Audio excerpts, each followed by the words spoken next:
그 최근에 나온 책 중에서 나는 그냥 버스 기사입니다.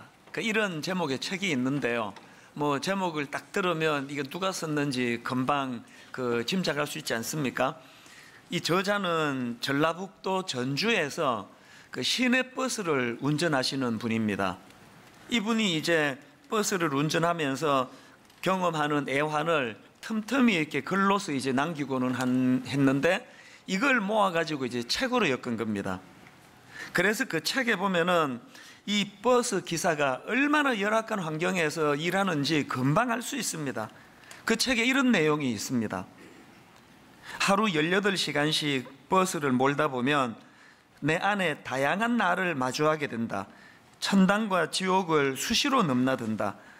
세상에서 제일 착한 기사였다가 한순간에 세상에서 가장 비열한 기사가 된다. 뭐 이 한 대목만으로 그 긴 시간 그 버스를 운전하면서 점점 그 마음이 고갈되는 그런 그 버스 기사분들의 그 애환이 느껴지는데요. 그 책에 보면은 이분이 주로 피력하는 게 그 몸이 힘든 것보다는 그 사람을 상대하는 데서 오는 그 마음의 고통, 이런 것들을 주로 피력하는 것을 볼 수가 있습니다. 그 책에 이런 내용이 있습니다. 나의 경우는 오전에는 선진국 버스 기사였다가 오후에는 개발도상국, 저녁에는 후진국 기사가 된다.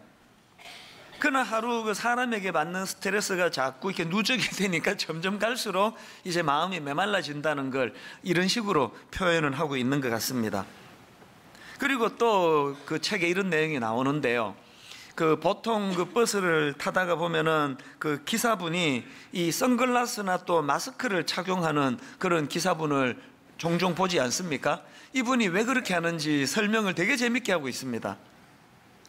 왜 버스 기사가 선글라스와 마스크를 착용하는가 하니까 이 표정 관리가 안 돼 가지고요, 그 환한 얼굴을 감추는 용도로 그렇게 안 되는 거예요. 그리고 특히나 마스크는 왜 착용하느냐, 욕 나오려고 할 때 막아주는 용도로 그 마스크를 착용한다는 겁니다. 특히나 제가 그 글을 읽다가 그 마음이 좀 짠한 대목이 하나 있었는데요. 이분이 뭐라고 말씀하는가 하니까 아침에 출근할 때 간과 쓸개는 자기 집 냉장고에 넣어놓고 출근한다는 거예요. 그 진상 고객들이 많아가지고 그렇게 그 마음 아픈 일을 많이 겪을 때 나는 간도 쓸개도 없다, 이제 그런 마음을 이렇게 피력한 것 같은데요. 제가 그 글을 읽다가 그 대목에서 똑같은 말을 하는 목사님 사모님을 만난 적이 있거든요. 제가 지방에서 목회하시는 목사님하고 사모님을 만나서 이제 그 차를 한잔 하고 있는데 그 사모님이 뭐라고 말씀하시는가 하니까 자기 남편이 그 교회 출근할 때마다 농담으로 하는 말이 이렇대요. 내 간 쓸개 당신한테 맡겨줄 테니까 이것 좀 맡아달라고, 저녁에 잘 돌려달라고. 그렇게 하고 교회를 향해 출근은 한다는데 사실 그날 그 얘기 들을 때 마음이 너무 아팠습니다. 세상에 목사가 예수 그리스도의 그 핏값으로 주고 사신 교회를 향해 출근을 할 때 그 성도들을 만날 기쁨, 설레임, 기대감, 이렇게 교회를 가야 정상 같은데 얼마나 그 쓰라린 일들이 많은지 목사님이 교회 출근할 때 그 도살장에 끌려가는 그 소 같아요. 그래서 간 쓸게 당신한테 내가 맡겨줄 테니까 내가 교회 와서 교회 다녀오면은 그 잘 보관했다가 돌려달라고. 그 버스 기사분 이야기하고 똑같은 이야기 아닙니까? 그 책을 쭉 읽으면서 그 기사분의 사람을 상대하는 데서 오는 애환을 쭉 보면서 자꾸 그 지방의 그 목사님이나 또 고생하는 많은 그 목회자들 생각이 자꾸 나는 겁니다. 이게 목회자들만의 문제겠습니까? 교회에서 그 사람에게 상처받는 분들이 얼마나 많습니까? 가끔 그 초신자, 금방 예수 믿은 그 초신자 청년들을 만나보면은 또 어른들은 또 이제 그런 내색도 잘 안 하는데요. 청년들은 이제 마음의 표현을 가끔씩 합니다. 목사님, 내가 교회 다녀보니까 그 교회 다니는 거 생각보다 힘듭니다. 그리고 교회 와보니까 이상한 사람들이 생각보다 너무 많습니다. 그래서 교회 와서 상처를 자기가 많이 받는다고 그런 이야기를 가끔씩 제가 듣거든요. 그럼 제가 그 변명 삼아 해주는 이야기가, 이 지상교회는 그 완전히 성화된 사람들이 모이는 곳이 아니라 아직 성화가 덜 된 그 연약한 사람들이 모인 곳이다 보니까 그 진상 성도가 많은 거죠. 이해해라. 뭐 이런 식으로 제가 이제 설명을 하곤 하는데요. 최근에도 이제 결혼을 앞두고 있는 어떤 그 젊은 초신자 청년이 똑같은 이야기를 하길래 제가 뭐라고 설명을 해 줬냐면 이렇게 설명했습니다. 교회는 영적인 병원이다. 우리가 그 병원에 가가지고 환자들 많은 것 때문에 그 이상하게 생각하지 않은 것처럼 이 지상교회는 영적으로 병원과 같다. 그래서 이상한 사람들이 모여드는 거 당연하다. 그러면서 이제 조금씩 성화되어 가는 거다. 그런 설명을 해드린 적이 있거든요. 사실 그런 면에서 보면 교회가 완벽한 사람들이 모여 있어서 좋아하는 거는 교회가 아니에요. 교회는 이런저런 불완전하고 미숙한 사람이 모이지만 그런 사람들을 용납하는 거, 이게 교회가 보여줄 중요한 모습이라고 저는 생각을 합니다. 이런 의미에서 그 레리 크레비슨 그 교회를 교회되게, 이런 제목의 책이 있는데요. 거기 나오는 한 대목이 참 의미가 있다고 생각합니다. 그 책 목차에 보면 우리가 꿈꾸는 교회, 이런 그 파트가 있는데요. 그 파트의 첫 번째 소제목이 이렇습니다. 깨어진 사람들이 모인 교회. 그리고 그 안에 이제 어떤 내용이 나오는가 하면은 저자가 이런 말을 합니다. 나는 늘 고백록 같은 책을 쓰고 싶다. 그러면서 그 다음에 피력하기를, 내가 혹시라도 그런 책을 쓴다면 제목은 나도 엉망이고 너도 엉망이다, 이렇게 정하고 싶다. 껄끄러운 진리지만 나는 전혀 괜찮지 못한 존재이며 당신도 마찬가지이다. 그 교회를 설명하는데 참 이 핵심을 잘 설명한다고 생각을 합니다. 근데 그 다음 내용이 제 마음을 뭉클하게 하는데 한번 들어보십시오. 내가 속하고 싶은 교회는 첫째, 내가 엉망이라는 것과 둘째, 하나님이 사랑이시라는 것, 이 두 가지를 분명히 아는 교회이다. 내가 진정으로 속하고 싶은 교회는 문간에 들어서는 나를 맞이할 때 내가 엉망임을 아는 교회이다. 이렇게 전제를 하고요. 그 다음 한번 들어보십시오. 사람들이 내 실상을 다 보고도 여전히 나를 원하는 것을 알고 싶다. 내 가면을 벗어도 된다는 것과 사랑 앞에서 내 밑바닥을 내보이며 즐거이 영혼의 소생을 경험할 수 있다는 것을 알고 싶다. 이게 저는 교회의 중요한 핵심을 담고 있다고 생각합니다. 사람들이 엉망인 자기의 실상을 다 알고도, 그러면서도 자기를 내치지 않고 자기를 수용하기 때문에 교회에 가서는 내가 가면을 벗어도 된다. 또 사랑 앞에서 내 밑바닥을 내보이며 즐거이 영혼의 소생을 경험할 수 있는 곳. 저는 분당 우리 교회 담임 목사 아닙니까? 이 글을 읽으면서 진짜 우리 교회가 이랬으면 좋겠습니다. 분당 우리 교회는 영혼의 소생을 경험할 수 있는 교회, 영혼의 소생을 경험할 수 있는 교회가 되기 위해서 전제 조건이 뭐라고요? 내 엉망인 내 실상을 모든 사람들이 알고도 여전히 나를 내치지 않고 엉망인 나 존재 자체를 수용해주고 인정해주기 때문에 내가 분당 우리 교회 갈 때는 가면 안 쓰고 가도 된다. 왜? 사람들은 내 존재 연약한 걸 그대로 받아주는 것이니까. 오늘날 교회가, 또 분당 우리 교회가 정말 이런 곳이 되기를 원합니다. 그래서 가면 벗고 하나님 앞에 자기를 드러내고 직면할 때 교회를 다니면 다닐수록 즐거이 내 영혼이 소생되는 것을 경험하는 곳, 이게 교회라는 것을 많은 초신자들이 누릴 수 있는 그런 교회가 되기를 바랍니다. 이런 의미에서 여러분 정말 이런 우리 소원이 있다면 지난주 살펴본 로마서 14장 1절 말씀을 잊으시면 안 됩니다. 믿음이 연약한 자를 너희가 받되 그의 의견을 비판하지 마라. 근데 오늘 제가 살펴보려는 포인트가 하나 있는데요. 그게 뭐냐 하니까 지금 바울이 로마서 14장 1절부터 15장 13절에 이르기까지 긴 내용의 말씀의 주제가 뭐냐 하니까 강한 자와 연약한 자들이 서로를 용납하는 것의 문제, 다시 말해가지고 지금 대인관계에 대한, 교회 안에서의 대인관계의 문제를 지금 피력하고 있는 말씀이거든요. 그래서 14장 1절 그 말씀의 첫 시작도 방금 읽어드린 1절, 믿음이 연약한 자를 너희가 받되 그의 의견을 비판하지 말라, 이런 큰 선포로 대인관계의 문을 열고요. 그리고 또 오늘 본문 바로 그 다음 13절에서도 또 반복합니다. 그런즉 우리가 다시는 서로 비판하지 말고 도리어 부딪힐 것이나 그칠 것을 형제 앞에 두지 아니하도록 주의하라. 이렇게 일상생활 속에서 경험할 수 있는 그런 소소한 먹는 문제, 또 나를 중요하게 여기는 문제, 이런 대인관계를 지금 설명하고 있는데 갑자기 오늘 본문 7절, 8절, 9절에 들어와 가지고 거대 담론을, 이게 지금 흐름에 맞지 않는 거대 담론을 지금 얘기하는 겁니다. 자, 7절, 8절을 보십시오. 우리 중에 누구든지 자기를 위하여 사는 자가 없고 자기를 위하여 죽는 자도 없도다. 우리가 살아도 주를 위하여 살고 죽어도 주를 위하여 죽나니 그러므로 사나 죽으나 우리가 주의 것이로다. 이게 지금 그 소소한 대인관계를 피력하다가 갑자기 좀 생뚱맞지 않습니까? 9절도 마찬가지예요. 이를 위하여 그리스도께서 죽었다가 다시 살아나셨으니 곧 죽은 자와 산 자의 주가 되려 하심이라. 지금 로마서 1장부터 11장까지의 거대한 복음에 대한 메시지를 전하는 게 아니거든요.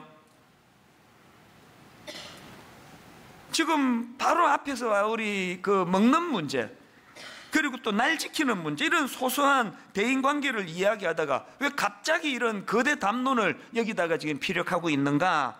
사실 저는 지난 한 주 내내 이 질문을 가지고 이제 묵상을 하고 자료도 찾아보고 그런데 시간을 많이 보냈는데요. 그러다가 제가 참 중요한 포인트를 제가 발견했습니다. 지금 바울이 너와 나의 이 대인관계, 뭐 먹느냐, 어느 날을 지키느냐, 이런 거를 피력하다가 왜 이런 십자가와 구원의 거대한 말씀을 우리에게 제시하고 있느냐? 그거는요, 대인관계에서도 이 7절 8절의 이 말씀이 늘 되뇌어져야 된다는 겁니다. 왜 그래야만 되느냐? 바울이 지금 제기하는 문제가 뭐냐? 대인관계에서도 이 십자가, 우리를 구원해 주신 하나님 은혜가 개입을 해야 된다는 겁니다. 그래서 저는 우리의 대인관계에서 꼭 기억해야 될 몇 가지를 본문에서 제가 찾아내는데요. 자, 첫 번째로 대인관계에서 우리가 기억해야 될 게 뭐냐? 보다 본질적인 생각으로 상대방을 바라봐야 된다는 겁니다. 이 본질적인 생각, 헬라어로 아디아포라라는 단어가 있는데요, 저는 오늘 본문을 묵상하면서 이 아디아포라라는 단어를 정말 오래 묵상을 했습니다. 이 아디아포라가 무슨 뜻을 가진 단어인가 하면은요, 그 라이프 성경 사전에 보면 이 단어를 설명하기를 이거는 그 대수롭지 않은 이런 뜻을 가진 헬라어 아디아포론의 복수 형태인데요, 이 아디아포라가 무슨 뜻이냐? 하나님께서 명하시지도 또 그렇다고 금하시지도 않은 행동들을 가리키는 단어가 이게 아디아포라예요. 그러니까 아디아포라라는 단어는 실행을 해도 그만, 또 하지 않아도 죄가 되지 않는 대수롭지 않은 문제, 이게 아디아포라예요. 예를 들면은 지난주에 살펴본 14장 2절 말씀이 바로 아디아포라에 관한 문제를 제기하는 거거든요. 자, 2절을 보십시오. 어떤 사람은 모든 것을 먹을 만한 믿음이 있고 믿음이 연약한 자는 채소만 먹느니라. 자기 생각으로 나는 뭐 거리낌 없이 다 먹는다, 그래서 막 먹어요. 그 문제 없습니다. 왜? 아디아포라. 그런가 하면 어떤 사람은 나는 유대교 출신이기 때문에 나는 이미 예수님을 믿고 변화가 됐지만 예전의 습관대로 나는 음식을 가려 먹는다, 난 채소만 먹는다, 그거 괜찮다는 거예요. 아디아포라예요. 그게 왜 괜찮으냐? 그 다음 나오는 3절을 보십시오. 먹는 자는 먹지 않는 자를 업신여기지 말고 먹지 않는 자는 먹는 자를 비판하지 말라. 왜 그런 문제로 그 상대방을 업신여기거나 비판하지 말아야 되느냐? 그 다음 선포가 이거 아닙니까? 왜냐하면 이는 하나님이 그를 받으셨습니다. 아디아포라. 이렇게도 받으시고 저렇게도 받으신다. 하나님이 받으시는데 왜 자꾸 니들은 그걸 갖고 그렇게 상대방을 비판하고 업신여기느냐, 그 얘기 아닙니까? 사실 교회에서 일어나는 대인관계에 꽤 많은 문제가 이 아디아포라, 하나님은 괜찮다 그러는데 우리가 자꾸 그 문제를 삼는 그거라는 거 여러분 다 아시잖아요. 바울이 왜 지금 먹는 문제, 날 지키는 문제, 이런 사소한 대인관계를 설명하다가 갑자기 7절 우리 중에 누구든지 자기를 위하여 사는 자도 없고 자기를 위하여 죽는 자도 없도다, 이런 거대 담론을 피력하는 이유를 아시겠습니까? 우리가 그 상대방을 바라볼 때 좀 더 본질적인 그 중심으로 상대방을 바라보자는 그 이야기거든요. 그런가 하면은 두 번째로 대인관계에서 우리가 기억해야 될 게 하나 더 있습니다. 더 넓은 시각으로 상대방을 바라보자는 것입니다. 이런 말 들어보셨습니까? 독수리가 새의 왕이 될 수 있는 이유는 다른 그 참새 같은 것들이 없는 넓은 시야를 확보했기 때문이다. 저는 이 말씀이 참 좋습니다. 독수리가 뭐 아주 날카로운 부리도 있고 날카로운 발톱도 있고 그거 다 좋은 거지만요, 독수리가 새의 왕이 될 수 있는 거는 참새가 못 가진 넓은 시야라고 한다면 오늘 우리는 어떤 시야를 갖고 있습니까? 그래서 저는요, 저를 이렇게 그 다그칠 때 스스로 독백하는 것 중에 이런 독백을 가끔씩 합니다. Look at the big picture. 바로 뭐 큰 그림을 봐라. 이거 우리말로 그대로 이 말씀은 의미를 부여하자면 좀 크게 생각해라는 거 아닙니까? 좀 크게 생각하게. Look at the big picture. 부교역자가 무슨 실수를 할 때 제 마음에서 Look at the big picture. 사람이 실수할 수 있지. 그것 갖고 내가 이 사람에게 편견이나 선입견을 갖지 말자. 그럴 때 제 마음으로 Look at the big picture. 어느 성도가 아무것도 아닌 걸 가지고 저한테 막 시비를 걸어올 때 Look at the big picture.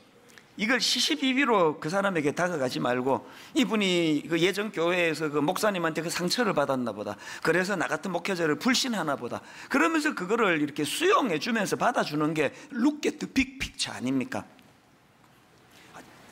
바울이 지금 그 대인관계에서 날 정하는 문제, 뭐 먹는 거 안 먹는 거 이런 문제를 다루다가 왜 큰 주님의 십자가로 구원받은 또 우리 주님 영광을 돌려야 되는 그 내용을 7절, 8절, 9절에서 왜 피력하고 있냐고요?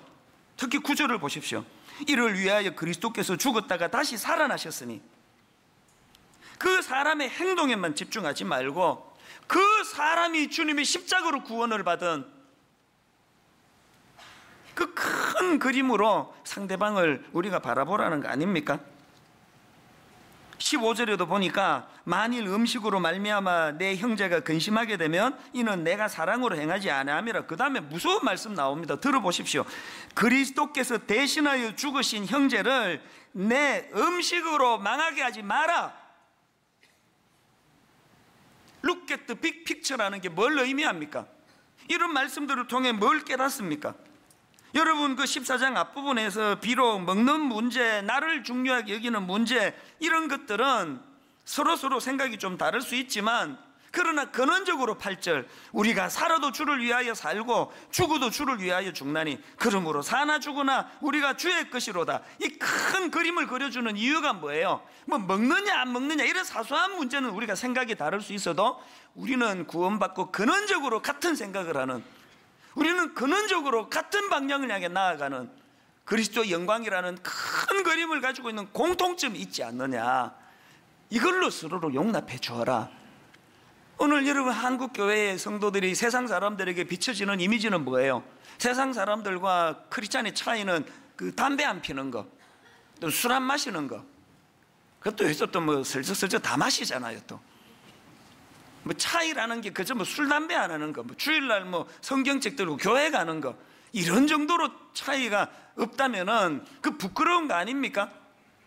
종교는 다르지만 나 교회 다니는 사람들, 예수 믿는 사람 한 가지는 인정한다. 그 사람들은 look at the big picture. 늘 사람을 크게 대하고 그 쪼잔하게 외모 갖고 그렇게 사람을 평가하지 않고, 뭐 전라도냐 뭐 경상도냐 이따위 것 가지고 사람 평가하지 않고, 나는 진보고 저 사람은 보수지만, 나는 보수고 저 사람은 진보지만, 비록 접근하는 방식은 다르지만 이런 것 때문에 나는 편가르지 않는 크리스찬들이 나는 너무 좋아. 우리 이런 평가를 받고 있느냐고요.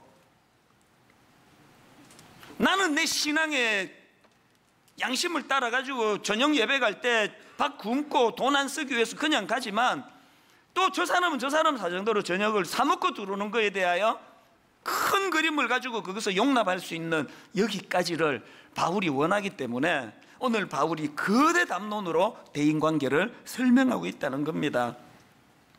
사도행전 15장에 보면은요, 이 로마서를 기록한 바울의 부끄러운 내용이 담겨져 있는데요, 지도자인 바울과 바나바가 아무것도 아닌 것 가지고 갈등을 일으키다가 둘이가 결별을 해버립니다. 자, 사도행전 15장 37절부터 40절까지 내용을 같이 한번 읽어보시겠습니까?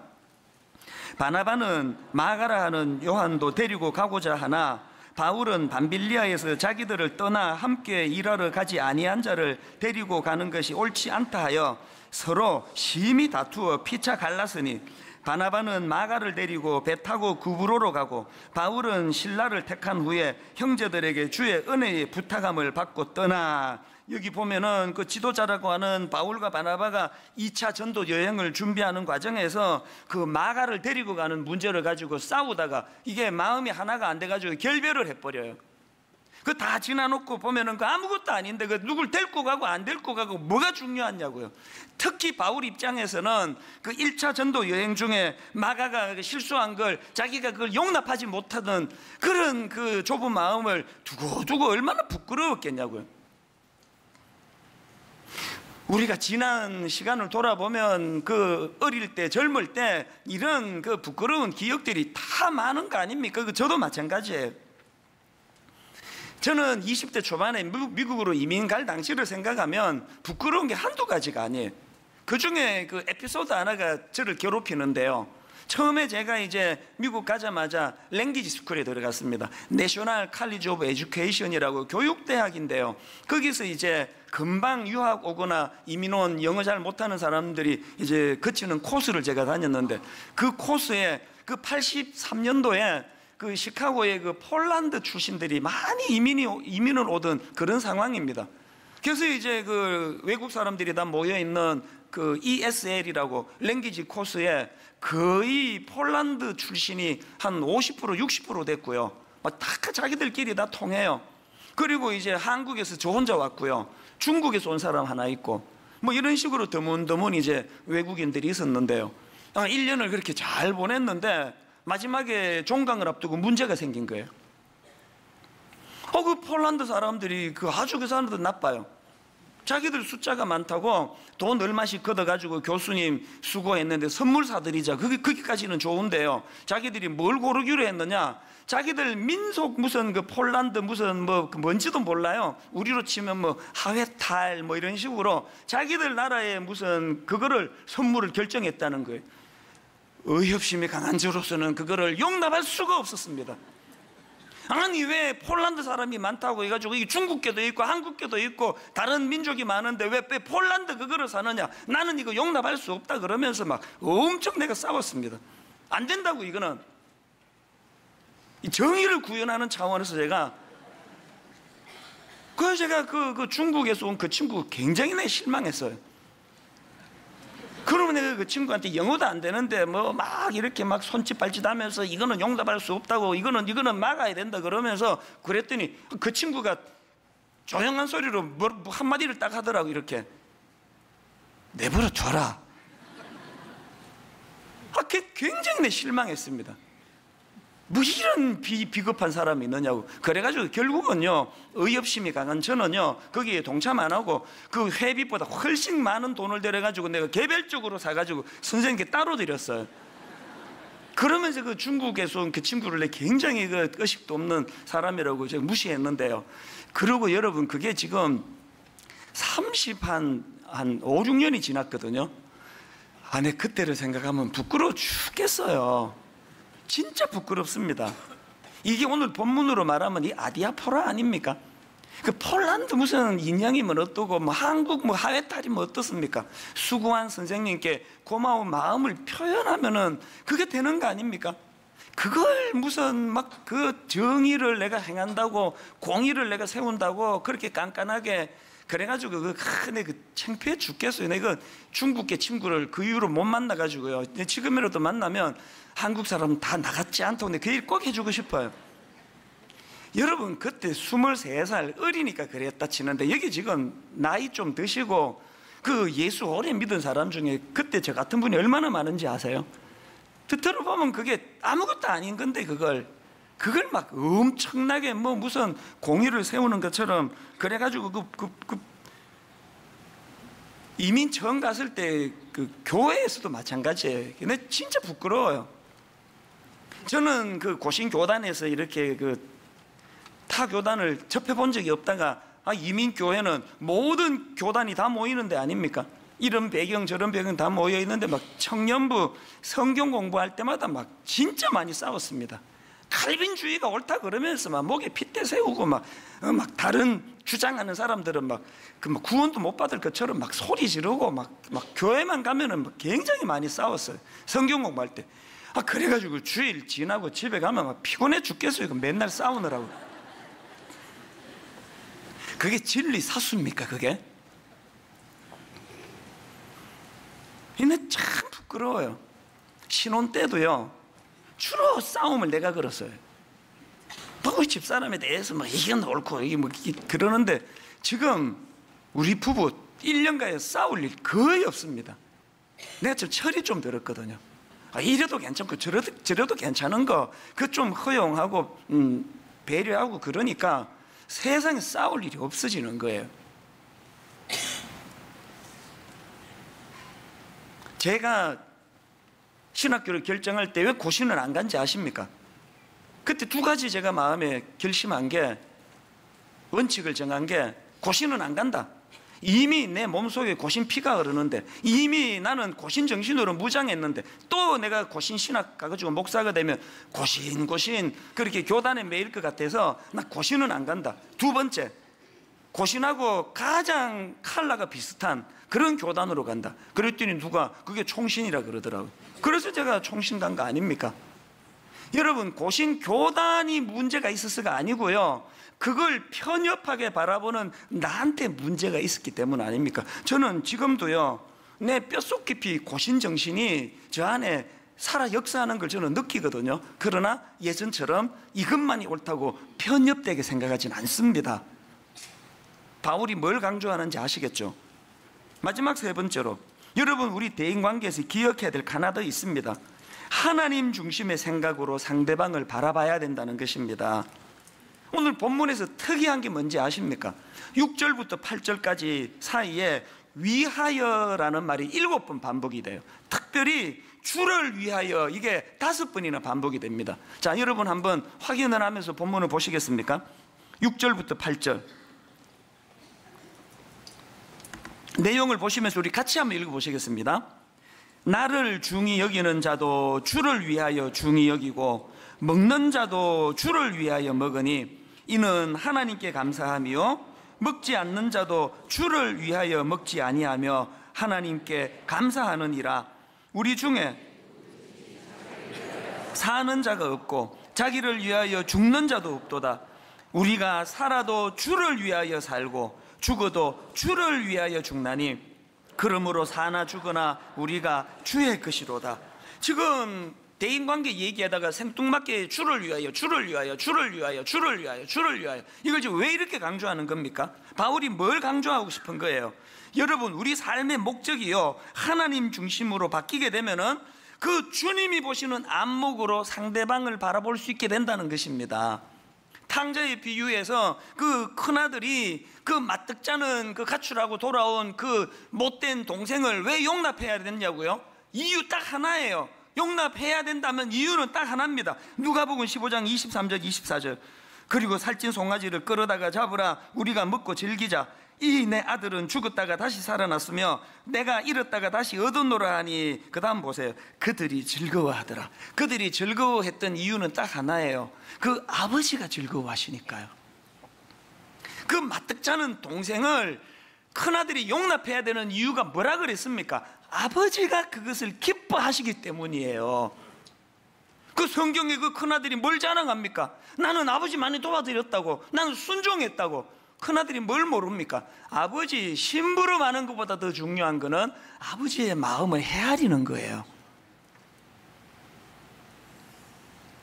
부부가 왜 잘 지내야 되는지 아십니까? 그걸 아버지가 기뻐하세요. 순장님과 순원이 왜 화목해야 되느냐고요?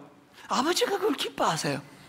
성가대 지휘자님과 우리 대원들이 왜 화목해야 되느냐고요?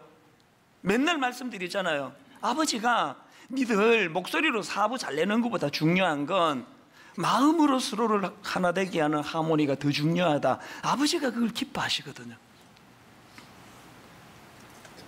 결론을 맺으면서 저는 바울의 너무 귀한 모습 하나 소개를 하고 말씀을 마무리하려고 합니다. 빌립보 1장에 보면은요, 그 당시 바울을 괴롭게 하는 외부의 그 사람들이 많았는데 바울을 괴롭히는 그 외부의 정만이 아니었습니다. 놀랍게도 같이 복음을 전하는 동역자들 중에 그런 사람들이 많았거든요. 그게 얼마나 괴로웠던지 빌립보서 1장 15절부터 한번 보십시오. 17절까지.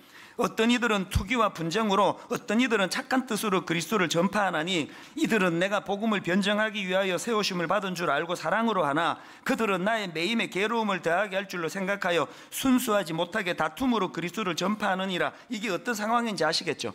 여러분, 스님이 나를 비방을 한다, 신부님이 나를 공격을 한다, 그 상처 별로 안 받을 것 같아요. 쓰라린 게요, 같은 목사님이 저를 사람들 앞에서 그렇게 비난을 하고 손가락질을 하면 마음이 많이 아플 것 같아요. 바울이 지금 그 얘기를 하거든요. 그런데 놀랍게도 이런 상황에서 바울이 어떤 결론을 내리는지 18절을 보십시오. 그러면 무엇이냐? 거칠애로 하나 참으로 하나 무슨 방도로 하든지 전파되는 것은 그리스도니 결론, 이로써 나는 기뻐하고 또한 기뻐하리라. 나를 라이벌로 생각해가지고 복음 전환으로 저렇게 혈안이 된다 하더라도 그것이 참 나는 괴롭지만 그럼에도 불구하고 그렇게 해서 복음을 전해주고 주님의 영광을 받을 수 있다면 나 기뻐할 수 있다. 오늘 우리 안에 대인관계에서 이 믿음이 회복되기를 바랍니다.